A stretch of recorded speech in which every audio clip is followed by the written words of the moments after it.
Hi, I'm Jamie. I'm the Orthopedic Program Manager here at St. John's Medical Center. We feel that patient education is crucial to your success after a joint replacement surgery, so that's why we created this video. I do want you to keep in mind that medicine is always changing and we're always improving, so this is not your go-to, this is just some beginning education. If you do ever end up having a joint replacement at our hospital, I still want you to come to our pre-op class, which will be taught by me. You will get to know me very well throughout the course of your stay. I follow you before you come in at the class. I will see you in the morning when you come in for surgery. I follow you throughout your stay and call you when you go home. So we'll get to be best friends. This class today is a little overview from all the providers throughout the course of your stay. So you'll see doctors, anesthesia, physical therapists, all the nurses that take care of you. Just a little overview of what to expect while you're here. If you do have any questions following this video or at any time, feel free to give me a call. You'll see my phone number and information on the screen here. Otherwise, I'm going to turn you over to the team. We'll start with Dr. Getz to introduce you to the program. Thanks. My name is Dr. Angus Getz. I am the Medical Director for the Center of Excellence in Orthopedics at St. John's Medical Center. Welcome to St. John's Center of Excellence Joint Class. I'd like to talk to you a little bit about the beginnings of the Center of Excellence and what our goals and what's going to happen to you next. The Center of Excellence started in 2008 as a multidisciplinary collaborative effort between all the orthopedic surgeons and various departments in the hospital, including medicine, anesthesia, the floor, nurses, OR nurses, pre-op nurses, the internists, the family practitioners, and really everybody who's going to be involved in your care. What we did is that we vetted the literature to determine which were the best practice models which were proven to treat joint replacements effectively, with the emphasis on comfort, safety, and success.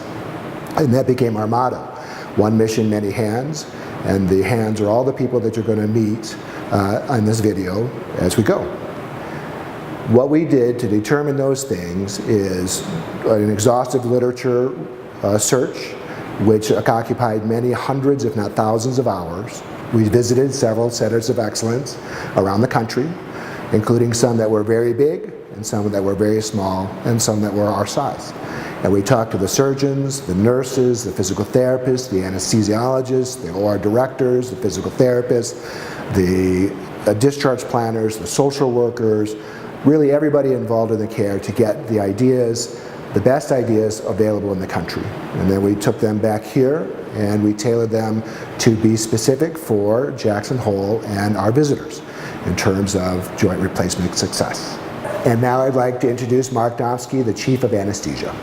My name is Dr. Domsky. I'm from the Department of Anesthesia at St. John's Medical Center.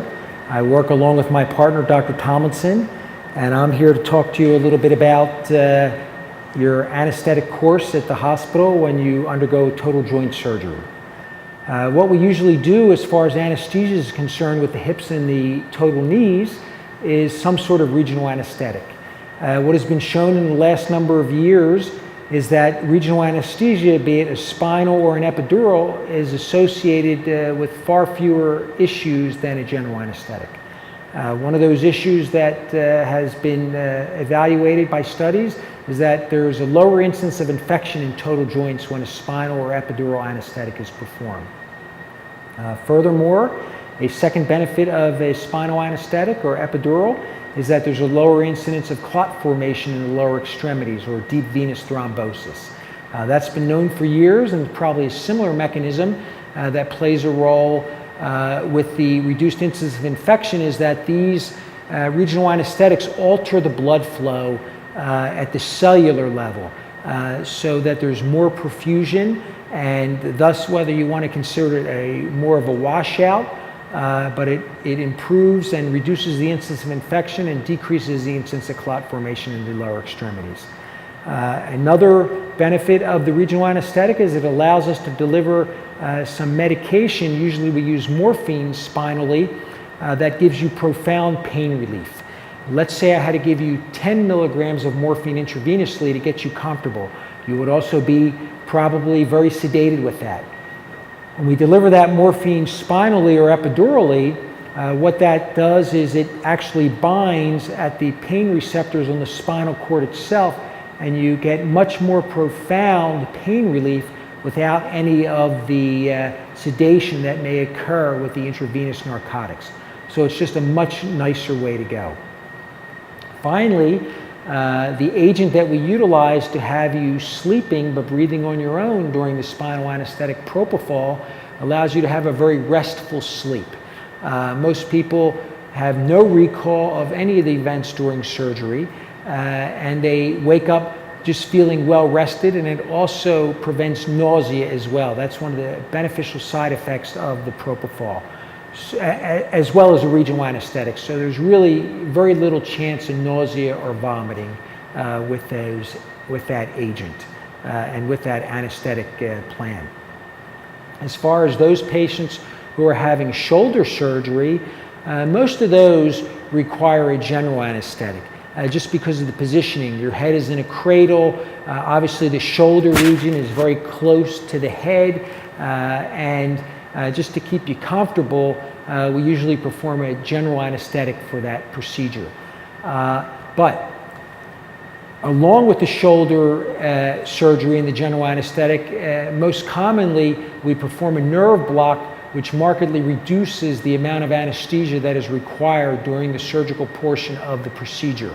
It's called an interscalene nerve block. We use an ultrasound to see the nerves that run in your neck, the brachial plexus that goes to your shoulder. And after you receive some sedation in the preoperative holding area, we perform that block, and it works great. It usually gives you 8 to 24 hours of pain relief after the surgery. On average about 16, and it's just a very nice way to go. So suffice it to say, you should realize that we're not going to have you suffer. Obviously, you are going to have some pain. That's why you're having surgery, because your joint is painful. But it's a balance between having you moving and controlling your pain. Some of you probably after the surgery, and a high percentage, their joints hurt so much prior to the surgery that after the surgery they feel wonderful. You feel wonderful because your joint is replaced and you're just feeling better. That pretty much covers the anesthetic aspect of your surgery. I'm Dr. David Tomlinson. I'm one of the anesthesiologists here at St. John's Medical Center. We appreciate your consideration of St. John's for your total joint replacement. I'd like to talk just a little bit about the potential options you have for postoperative pain management. As you know, total joint replacements can be somewhat uncomfortable in the postoperative period, and we have a variety of methods that we can use to help you through that. Some of those include medications, a variety of nerve blocks, and or epidurals or spinal anesthetics to help with your postoperative pain. Each patient's a little bit different, and certainly taking into consideration your medical problems makes a difference. We're happy to consult with you prior to figure out what the best plan is for you, but we can do some things including adjustment of medications. We use a multimodal therapy here where we give a preoperative medication to help reduce pain, as well as potential for what's called IV patient-controlled analgesia, where you can dose yourself using a button.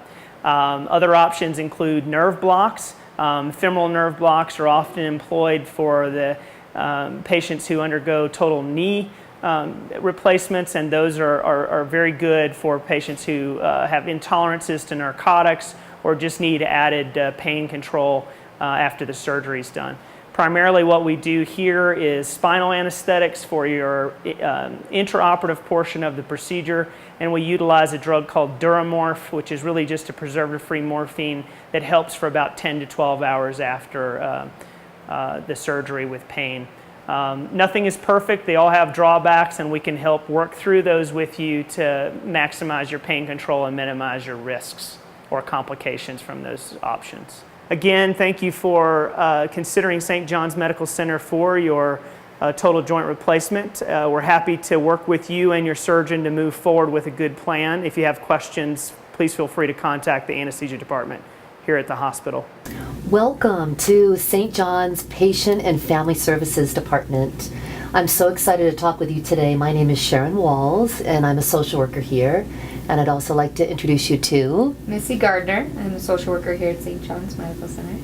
So you're probably asking the question, what does a social worker do? In general, we are really here to support you emotionally, all the things that happen when you come for a surgery, and make sure that you have the best experience so you get home and you have a fast recovery. What does that entail? Well, we work with doctors and nurses to make sure that you have a safe experience with your surgery. We also collaborate with family members to make sure they're there to support you as well as you go through your surgery experience. And in general, we just want to make sure you get home and you have a fast recovery. So we're here for you, and that's the number one thing. We're going to spend also a few minutes today. Missy, my team worker, is going to talk with you about some of the things that you can do at home to prepare for your surgery so that you've got everything set up so that we do this in a way that's most supportive to you. So I'm going to pass this over to Missy right now, and then she'll share with you some important information. Hi, I'm Missy, and I'm here to talk to you about what we can do for you when you come for your joint replacement. First off, the social worker department is here to support you through the entire process and your family members from the beginning to the end. This generally starts by a phone call. We will call you at least 2 weeks prior to your surgery to start the planning process so that you have the best possible outcome when you are ready to be discharged. And one of the most important things that we recommend is that you have help at home after your discharge.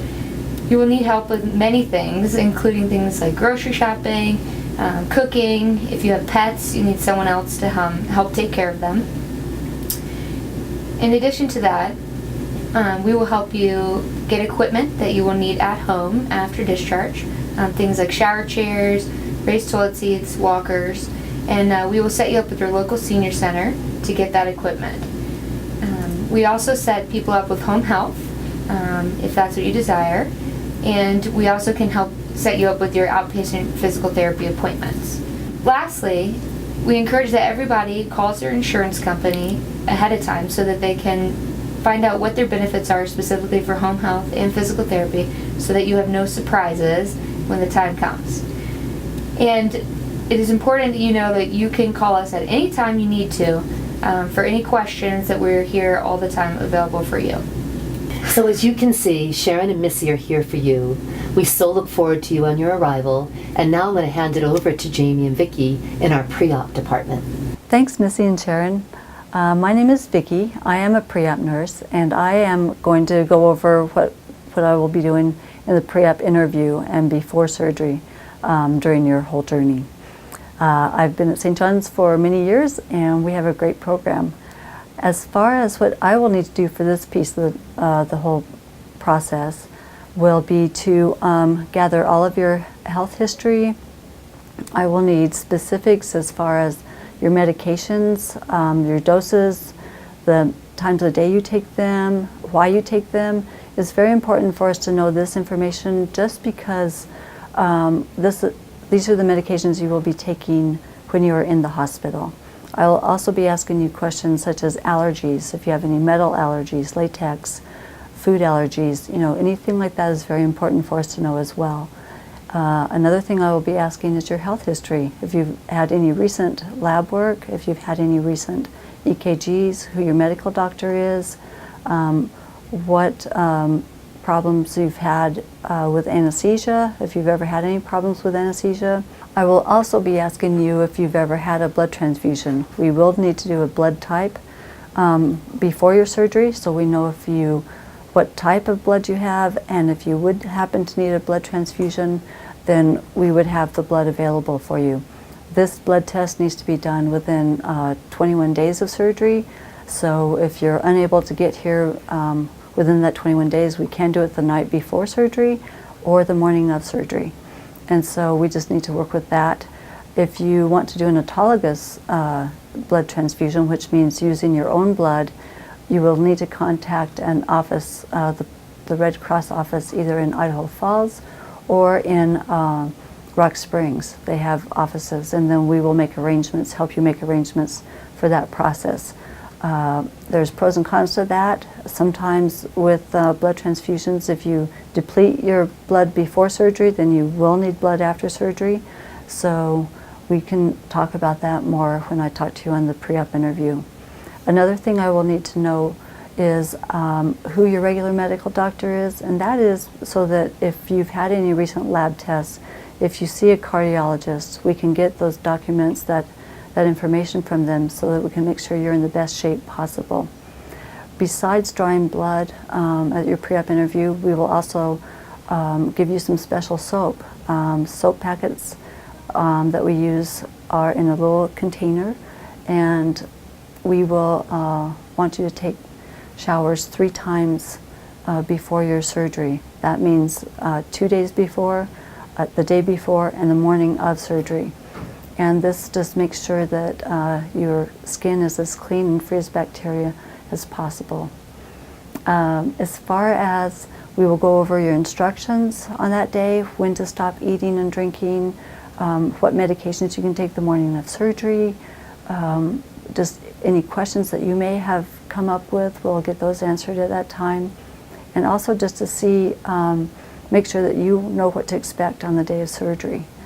As far as, you can feel free to call us at any time. We are open Monday through Friday from 7 a.m. to about 6 o'clock p.m.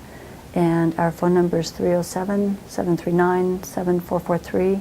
You can always leave a message and we will call you back within that day. Some of the other programs that we offer here at St. John's are Healing Touch, Aromatherapy, Delta Dogs, which is the dog therapy program, and then also spiritual care counselors. So all of those are available. They're free of charge if you're interested in any of that. If you want to have a dog come in and visit you, they're specially washed and trained, so they're not going to jump on you, but they are nice to have a friendly face. Healing Touch is very nice and relaxing. Aromatherapy is nice because there's some smells in the hospital sometimes that aren't always great, and so that just helps relax you or energize you. And then the spiritual care counselors will come in and visit, and they are very well versed and won't pressure you, but are just there for you. Now I will turn you over to Jamie. I hope you have a very successful outcome. Well, thanks, Vicki. And this is where you will be coming the morning of your check-in. If you come in through the front doors of the hospital, take us straight down the hallway. Just inside that hallway on the right is our registration area. And this is the desk that you'll be coming into to check in.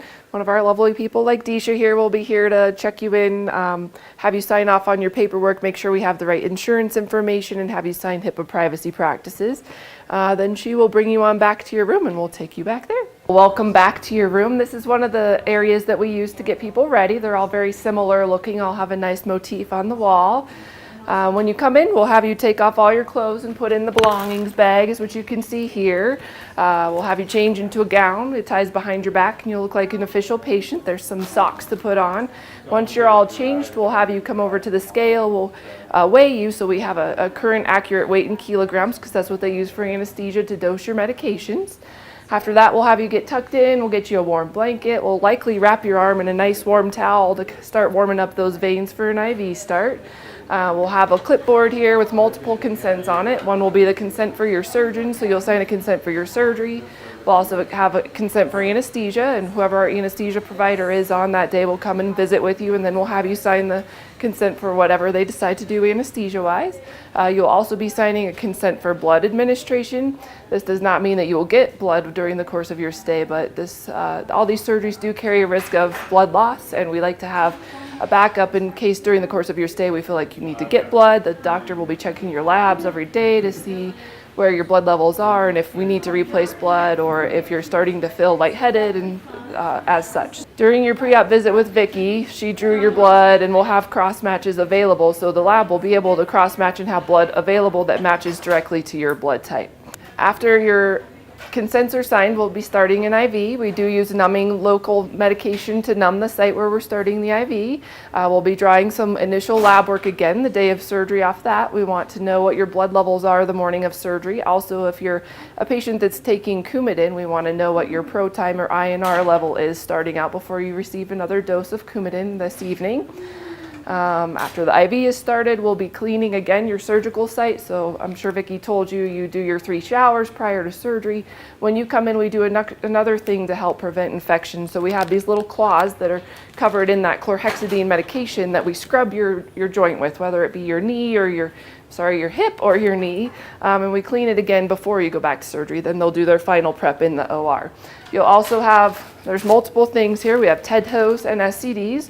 So what these are some white compression stockings. They look like long tights, basically. They'll be put on your legs, and then these other ones wrap around your legs, and they're hooked up to a machine that compresses and releases and helps keep your circulation moving and prevent blood clots. After that, what we have in this bag is a blue sheet. It looks like a big blue plastic blanket, and it hooks up to this machine that looks kind of like an archaic vacuum back here, but it blows nice warm air on you to warm you up before we send you back to that really cold OR. You'll be dressed with one of our nice little surgical hats, so you are also in the infection prevention mode back in the OR. You'll have a little sticker thing that's stuck onto your finger that allows them to measure your oxygen levels while you're sleeping. Of course, we'll be checking your vital signs. Whoever your doctor is will be coming to your room, and they'll mark on whichever site they're doing. So the doctor will initial whether it be your right hip, your left hip, whatever joint they're doing, the doctor will come see you prior to going back. And then the nurse anesthetist and whoever the OR nurse is going to be will come and pick you up. And then you continue your journey to the OR. So one last thing before I send you off to the OR, just wanted to show you what you look like walking in and what you look like when we stroll you away to the OR. So this is me walking in my normal clothes. So here I am all wired up. I have my nice warming blanket, looks like it's gonna float away. I have an IV in and running. I'm hooked up to an oxygen monitor. I have my stockings on my legs. Since you left me, or I left you, I guess, my nurse has been in. She gave me a shot of heparin in my stomach to start blood clot prevention. She also gave me some medications prior to going into surgery to help with pain control after surgery, so I did take a few pills with a sip of water. Now she's coming back here shortly to give me some medication to help me relax and kind of forget the rest of the day. So she'll be back and we'll be on our way. So here we go. I'm feeling good on the way to the OR. Welcome to the operating room. My name's Christine. I'll either be the circulating nurse or the scrub nurse during your case. I just want to walk you through what we're going to be doing for you during your total joint operation. First off, the room is going to be really chilly, but we'll do what we can to keep you warm by covering you with warm blankets and adjusting the temperature as needed.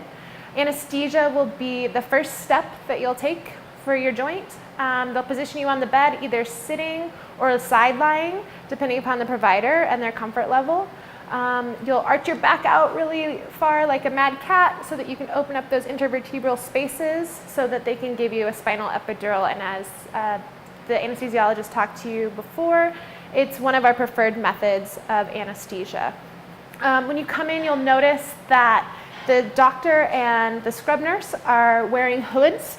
This hood, at the time of your surgery, will have a cover over it that's plastic that we can see through and covers our head completely to guard you from any hair that may fall off of out of our hats and any skin that could potentially fall into your wound.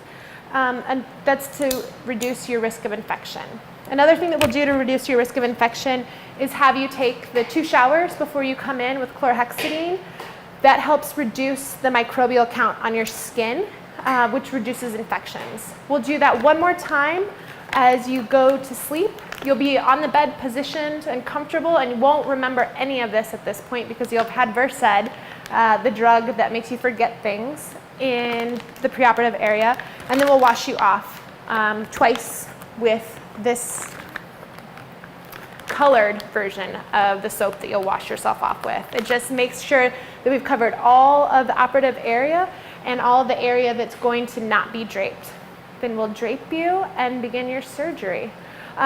Every time that we do a total joint, we try to keep the same team. That helps to reduce the amount of confusion that goes into these joints. There's so many trays of instruments and so many different sizes of implants that we use that it's very important for the same people to be doing the surgery every time. I'm typically one of those people, so you'll probably see me. Dr. Getz and all of the other surgeons who are part of the Center of Excellence try to keep an open line of communication with all of the team, that being the circulating nurse, the scrub nurse, the rep, the company rep who will come and bring all the implants that we use for the procedure and anesthesia to ensure that you are safe when you're in this operating room, and we're doing everything we can to ensure that you're going to be leaving here and comfortable and being able to lead a normal life after we perform your total joint. Another thing that we do to keep you safe is a timeout. The World Health Organization has put out a recommendation that all hospitals do this. So what that means is after you're asleep on the table, we will all the team that I just discussed will stop, do a hard stop. No one's doing anything except listening to the circulating nurse reading off your procedure, talking about your allergies, making sure that we're working on the proper limb. Everyone looks at your limb and makes sure that is the right one before we do anything that could potentially be harmful. And we just ensure that no one else has any concerns to bring to the table. That's a time for everyone to voice their concerns or any additional things that we may need for the procedure to make sure that we're doing what we need to be doing for you. Thank you so much for your time. I hope I answered all your questions. I look forward to seeing you here in our operating room. Hi there, my name is Terry Conger. I'm one of the clinical care supervisors here on the PCU, and we want to thank you for having your joint replacement done here at St. John's Medical Center in Jackson. I want to tell you that this is a patient room that you would be in after surgery. You would come here after the recovery room. We have all private rooms, and we have a private bathroom for everyone. We also, for your safety, we have our computer screens here that we will double check your medications, enter your vital signs, chart any pertinent information regarding your care that we provide. And then we also have our discharge goals right here so you can see them every time that you get up and down or laying in that bed as to what will enable you to go home. So for your comfort here, we want to provide all kinds of pain medications, whatever is going to fit the need that you have to decrease your pain. Whether that be ice, medication, resting, repositioning. We do offer healing touch also, and aromatherapy. We also provided in the healing process, we have muscle spasm medication if you do need that. Providing quality to you is one of our biggest goals. We do nursing rounding, we do shift report. We are on 12-hour shifts, so we will come in here at 7 and 7, and we provide here a board that has a lot of your discharge goals, your medication, what we want to see you do for the day, and any concerns that you may have for yourself, for your physician, your questions. We also continue down here with your family contact and your anticipated discharge date there. So again, that will be at 7 in the morning and 7 in the evening. We do provide discharge planning the minute you step foot in the hospital. And as many of you know, that's probably pre-hospitalization also, that one of our social workers will be contacting you. As your goals say on the board, we want to make sure you can do certain things. So we do offer physical therapy and occupational therapy. We do have spiritual care volunteers if you need that as a part of your healing, ongoing teaching, just hour by hour, day by day, whatever you require.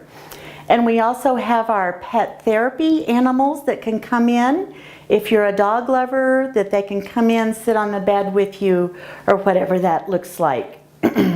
For your safety, you will have IV antibiotics, 3 doses prophylactically after surgery. Anytime you have a large joint replaced, you run a risk for developing a blood clot, so the doctors put you on a couple of different medications. The words you may know there would be Coumadin or warfarin or Lovenox or enoxaparin. And we'll go over all that teaching with you, whichever your doctor prescribes for you to have. Pneumonia prevention, you know, anytime you're just laying in the bed, we will be throwing this little device in your face. Respiratory therapy will come in, show you how to use it. You exhale, you suck in on a deep breath 10 times every hour, and that will expand your lungs in there. And then, of course, getting you up as soon as possible will help us prevent pneumonia. Good hand washing. You see we've got sinks, we've got soap, we've got sanitizer, we can keep one at your bedside. Just always to keep our hands clean, and that always cuts down on infection there. And as I said earlier, we do scan all of our medications to make sure we've got the right patient with the right medication. Another word that I like to use is our success in the program. And I truly feel that that is by you not developing any complications as our patient, and you will walk out of here with a smile on your face. So again, thank you very much for choosing St. John's Medical Center. And I think our next person will be Matt Braga, our physical therapist. Thank you. Hi, I'm Matt. I am one of the physical therapists that you will see here at St. John's. What I want to talk to you today about is just what to expect from a physical therapy perspective as you go through this process. Essentially, we will come in and do an evaluation the day of surgery. If you assumingly have a surgery in the morning, we will be there somewhere in the afternoon to at least do an evaluation. In the evaluation, we want to get some history on the situation, check range of motion, check strength, check your upper body strength, to get a better appreciation of what to expect as you progress to try to get in and out of bed, or we try to walk you. We will then try to continue on and do a little walking into the hall, or at least out of the bedroom, and then back to bed, maybe to a chair. In subsequent days, we will see you twice a day. Each visit will consist of coming in and probably doing some bed exercises, of which will become your homework, so they are in your handout. We'll go through the exercises, then try to get in and out of bed with progressively, hopefully, more independence on your end. And then we'll continue to try to improve your walking endurance and your walking quality. This is always typically done with a front wheel walker. In addition, we want to make sure everybody can navigate stairs. Whether you have stairs or not, we want to make sure that you feel comfortable getting up and down curbs and stairs with your walker. One of our main focuses is to make the patient feel more comfortable and secure and safe, and not to transfer those stresses onto a loved one or a caregiver. Because we're not intending to injure other people as we go through this process. If you have a total knee replacement, depending on your physician, you will have a CPM, which is a continuous passive movement machine that will slide your knee back and forth for you. We want to try to progress 2 hours at a time, twice a day, and trying to increase your range of motion throughout your stay here. Some physicians will have it go home with you, some will not. If you are having a total hip replacement, there are 3 main precautions that we will continue to instill that you will appreciate, so that we ensure that your hip does not dislocate. The first of which is to not bend your hip more than 90 degrees. You will experience that more when you're trying to get in and out of bed or off a toilet. Second is that if you take a midline, that you cannot cross your leg over midline. And then thirdly is not turning your toe in. That is the equivalent of getting out of a chair and bringing your knees together, of which are all 3 no-nos. The first exercise that we're going to go through today is the ankle pump, which is purely pumping the toes down, pulling the toes up, pushing the toes down, leading with your toes, curling them all the way down, really to just help blood circulate through the legs, prevent blood clots as you rest in bed and recover. Secondly, the most important is going to be the quad set, which is we're trying to retrain the quad to squeeze in an isolated fashion. One way to look at this is that if I push down with my knee, my heel is trying to come up off the bed. I relax, it goes back down. As I push the knee down, the heel comes up, I pull the toes up, trying to just retrain that quad in an isolated fashion. Thirdly is the heel slide. When I want a heel slide done properly, I want the heel to kind of drag into the bed. I don't want somebody to hover and try to lift their leg. So we're just going to drag and bend as far as we can go, and then push back out. That's the heel slide. Best of luck with your surgery and your recovery. And next up will be Kurt from Occupational Therapy. Hi, I'm Kurt. I'm the occupational therapist here at the hospital. I'll be working with you when you come in to have your knee or hip surgery done.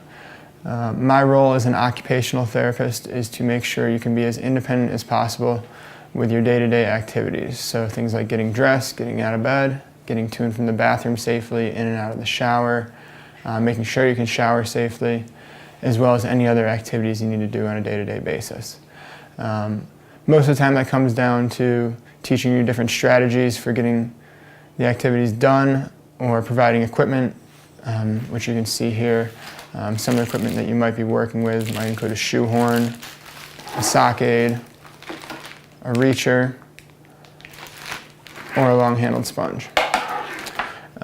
So day one of surgery, I'll come in and get some information from you, get an idea of what your home setup is, what type of assistance you'll have at home, and get you to the edge of the bed. Day after surgery, we will make sure you can get out of bed, get to the bathroom, do some other functional transfers, making sure you know how to use the walker safely. The day after that, if you're still here, we'll make sure that you can do some of these basic activities. So making sure you can get yourself dressed, making sure you can shower yourself, get in and out of the tub or the walk-in shower, whatever's appropriate to your home setup. Some things that I recommend you bring in with you would be some loose, comfortable clothing. Whether it's shorts or sweatpants, those are usually easiest for people to get on. Slip-on shoes are going to be the easiest, especially if you're having a hip done. And prior to the surgery, other things I like to emphasize include making sure you have meals at home or someone to cook you meals. Any items you're going to need on a day-to-day basis, have them brought up to appropriate height, so between waist and armpit height. Make sure you have a non-slip shower surface, so that might be a rubber floor mat with suction cups that can go over the bottom of your shower, or a gritty surface on the inside of your shower.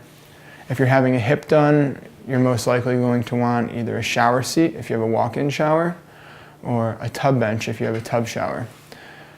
Other things that'll make it easier, getting around in the walker, make sure you remove any floor mats that don't have a rubber backing, or any obstacles that are going to get in the way, whether it's a coffee table, electrical cords, pets. Make sure you have them out of your way when you get home. Other things that will be important to have would be a toilet riser, especially if you're tall. This will make it easier to get on and off the toilet when you get home. And your local senior center often has these items for you to rent for a low cost. One last thing is to make sure your bed is high enough for you to not break your precautions. So if you're having a hip surgery, you have 3 precautions. The first one is not bending past 90 degrees. So as you can see right here, I'm sitting at about 90 degrees. My knees are not above my hips. So it is very important to maintain that. So make sure you can sit on the edge of your bed without your knees coming over your hips. 2 other precautions that you will have, no turning your leg inwards, so no internal rotation, and no crossing your legs, which is adduction. All right, this is a height adjustable shower chair. This will help you maintain independence in the shower by being able to sit down, wash your legs, limit the amount of time you're standing, so there's less of a risk for falling. And yeah, this sits right in your walk-in shower or in your tub. It's more useful if you're having a knee done. If you're having a hip done, you might use this if you have a walk-in shower as well. This is a tub bench. If you're having a hip or knee done, this is also very useful, especially if you have a tub. It will allow you to get in and out of the tub without breaking your hip precautions. And it's also height adjustable, so it can be fit to the size of your body as well as your tub. I'll just demonstrate how this is used very briefly. You sit down on the outside and you swing your legs in. So this is a toilet riser. It sits on top of your toilet and locks into place with this knob in the front. This piece of equipment is particularly useful if you're having a hip done. It will prevent you from breaking your flexion precaution. so you'll be able to sit on the toilet without bending that hip past 90 degrees. If you're having knees done and have a low toilet, it's also useful. As you can see, there's armrests that will allow you to push up and make it easier to stand, as well as making it more comfortable while you're sitting down. Thanks, Kurt, and thanks to everyone for watching our video. I hope you found it useful and educational and you feel prepared to come in for your joint replacement surgery. We look forward to seeing you when you come visit us here at St. John's. If you have any questions, please feel free to give me a call. Otherwise, we'll see you when you come.